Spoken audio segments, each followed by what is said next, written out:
Nandito HDR.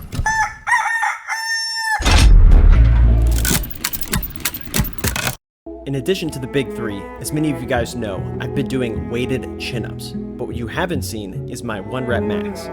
Here's 120 pounds through a full range of motion. However, right after this, unfortunately, my finger exploded on a dumbbell. Luckily, it's all healed now. Huge thanks to Chance Mitchell for driving me to the hospital. My best all-time max, regardless of conditions, was this 125-pound single. And then you can see this 135-pound single was very close. Perhaps a lesser man would have counted that.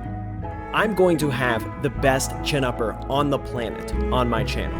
I'm talking he can do a chin-up with over 270 pounds attached.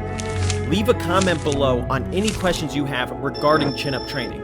We are going to do a 3-part series next month covering everything. I weigh 177 pounds now. I would say that's right at my sweet spot. However, I will do a physique update when I finally weigh 169 pounds, and I'll finally have a before and after.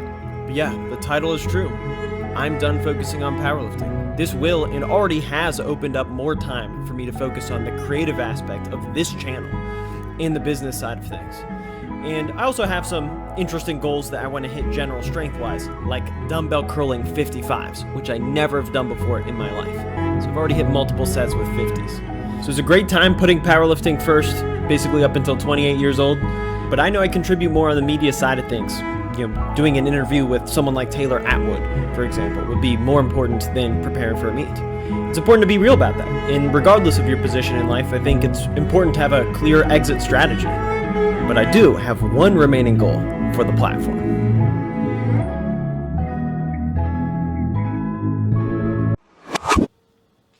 Oh, hey, are you wondering what earbuds these are? Are you still in the gym deadlifting with those big bulky headphones looking stupid? Oh, it's falling down your face as you got heavy? You know you should get some earbuds. The Soundcore Sport X10 earbuds cover all the bases. And I'm not just saying that because I'm promoting this on my channel. I guarantee you 4 months from now on this channel, I will have these on. And the reason being is it sounds good. Just like when it comes to promoting any type of supplement, it has to flat out taste good. When promoting earbuds, it has to flat out sound good. But then secondly, it has an ear clip that rotates 210 degrees that then locks onto your ear so it doesn't slide around. It's more secure than other earbuds I've used for sure. What impressed me the most is the noise cancellation. And I'm here working out in a gym with no AC in Texas. So you better believe there's fan noise all the time. I was really amazed at how when putting these on, the fan noise was completely drowned out and I couldn't hear the person next to me. So that helped me listen to some sweet Kanye in peace. Now we've all been in the gym where your headphones die and it's a tragedy that can be avoided. Let me play a sad song for you on the world's smallest violin.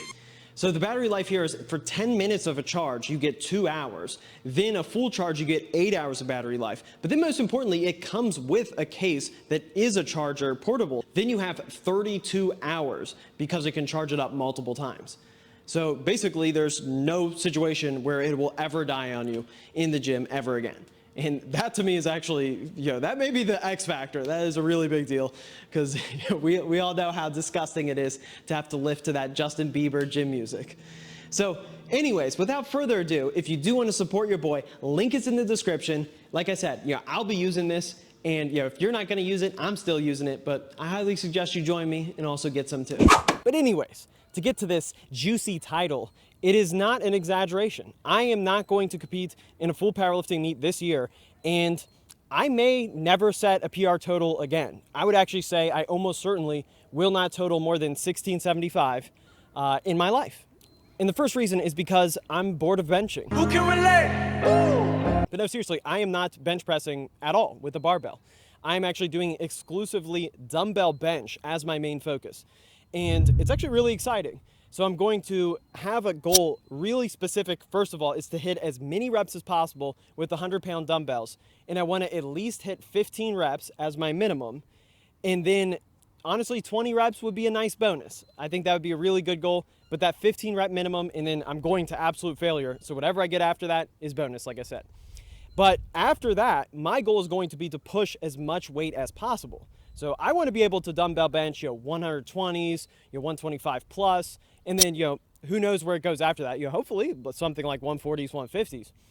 And it's just going to be a really different thing for me to actually go into the gym. The first lift is something like a dumbbell bench instead of that being like the fourth lift. Because obviously everybody can do power building and do everything all at once. I think we all know that. But it's a totally different mindset when you're just fresh, you go into it and you're focusing on full range of motion first and not on that disgusting movement that we call the max grip width barbell bench. This is also, of course, freed up more time to focus on bodybuilding movements, which I've been doing plenty of. I've gotten my body weight all the way down to 173 pounds. And now it's probably around 176 and a half, 177. But as you can see, I just look way more well-rounded. This is definitely the biggest, my back has been, for example, in relation to my legs. But overall, I'm still leg dominant. I think I always will be because, I naturally have the quads and a little bit of that T-Rex starting strength build. All right, as alluded to in the intro, I'm gonna curl 55-pound dumbbells for the first time in my life. Let's throw some tribal music on this.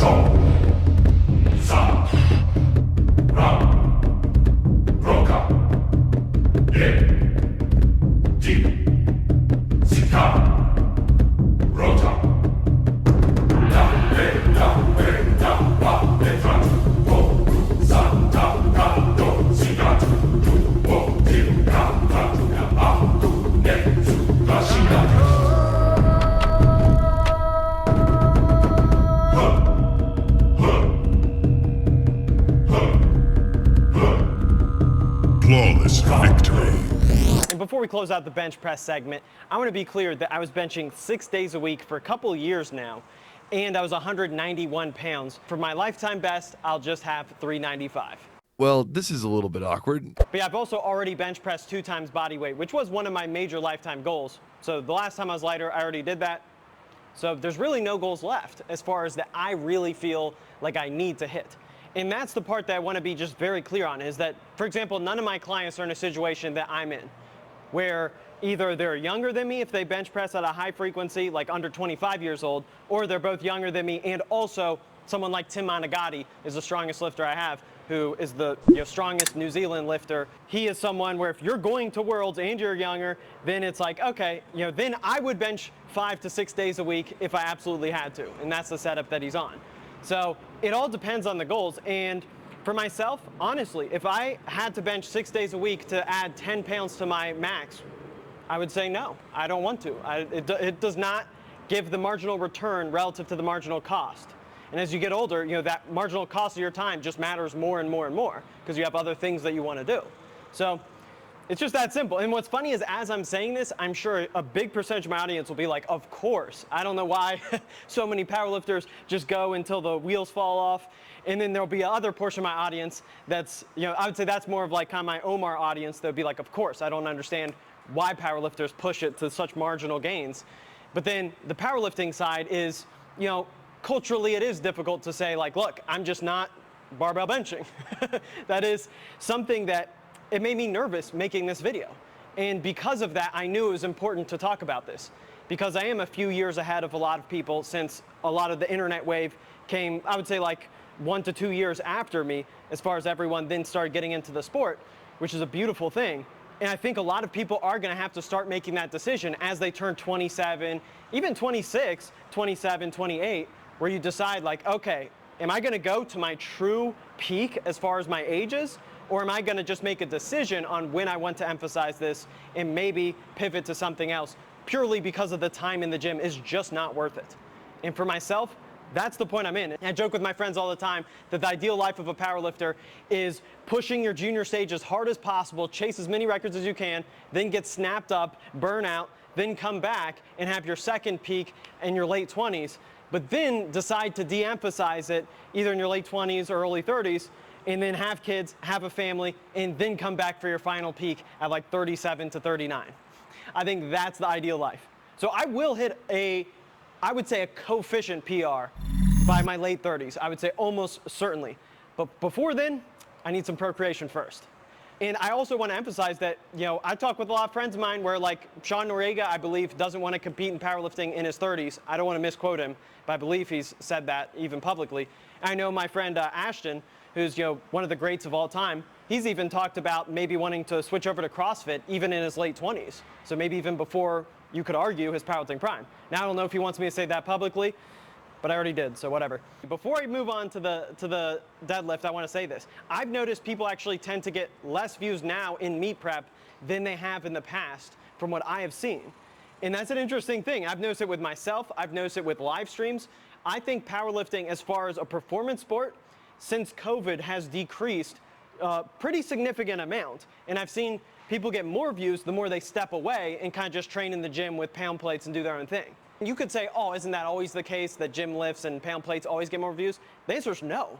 I remember there was a time, not only with myself going to Worlds, but also like Nick Wright, like guys like that, they would get 400,000 views just doing a local meet, and it was like the big thing. Even Max Tuning, I didn't mean that like disrespectfully, it's like even Max Tuning, but like his channel's more of a vlog channel, and I remember he would get the most views when he competes. Now I notice even guys who are going to Worlds, who have a big following, who are winning these meets, they get more views in the off season and they actually get less views in the in season. And I think that's a very recent development that I've been watching, and ever since COVID hit, I think that's what's turned people more inward and a little bit less focused outwardly. And then of course the USAPL and IPF breaking up also just added to that. So that's something I've been noticing, is this little trend in the macro that I think powerlifting is becoming more of a self-improvement sport yet again than a spectator sport. So I'm always mindful of things like that, and obviously that's, this is what I care about the most. This YouTube channel is my life, and that is why ultimately my goal for this year, my #1 goal, is to collaborate with Christian Guzman at some point. That's what I want. I would just love it, because it'd be one of those things where it's like I've never really collaborated with really different people other than just powerlifters or science-based guys. And I would just love to get out of my comfort zone a little bit more, and I have a lot of really interesting ideas coming up. So anyways, let's move on to the deadlift. When it comes to the deadlift, that's where I recently did have a hand injury where I busted my finger open while dumbbell benching. So luckily we can fast forward 4 weeks and boom, it's healed. But before that injury, I was actually able to deadlift 634 pounds quite smoothly.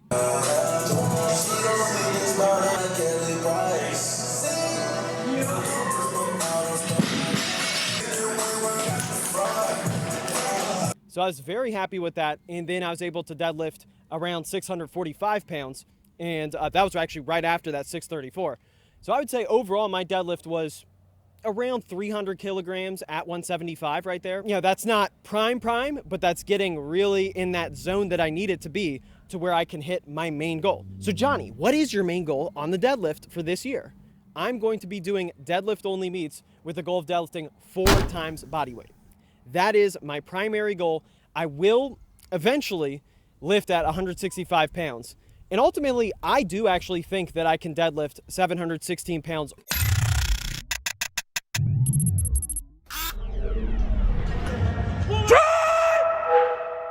Sure. And I will have my vengeance in this life or the next. And that gets to my last topic, which is my squat training.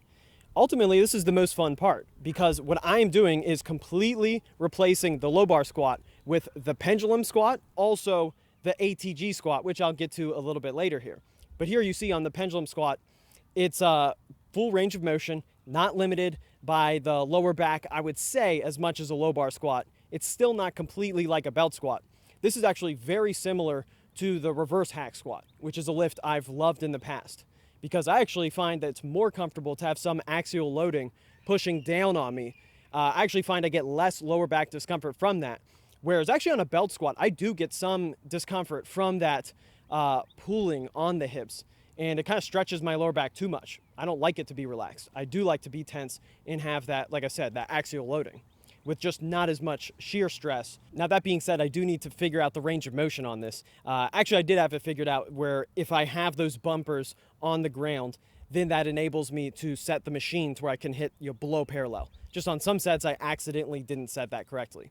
My overall goal is I want to max out the pendulum squat machine completely. Now when it comes to a high bar astrograph squat, I have already gone over the 3 phases, 4-week, 5-week, 7-week phase structure that I'm going to be doing in my most recent video, and more specifically have a free program for that 5-week phase that I'm in right now. So I highly recommend you check that out if you haven't already. Now, that being said, one thing I did not mention in that video was my goal. And my end goal for high bar astrograph squats is 550 pounds or 250 kilo max. Now, my question to you guys is, what's more impressive, a 600 pound low bar squat or a 550 pound ATG squat? I think that one could go either way. I personally probably lean with the 550 pounds high bar, personally. Now, eventually I will actually do that in a meet, and that's gonna be something down the road. So not this year, but eventually I will compete with just a bigger range of motion. I'll do close grip bench, I'll do a high bar astrograph squat, but I'll still pull sumo. I still gotta cheat somewhere. So with that all being said, make sure to like the video, support the channel, subscribe if you haven't already, and there's gonna be a lot more content coming soon. Peace.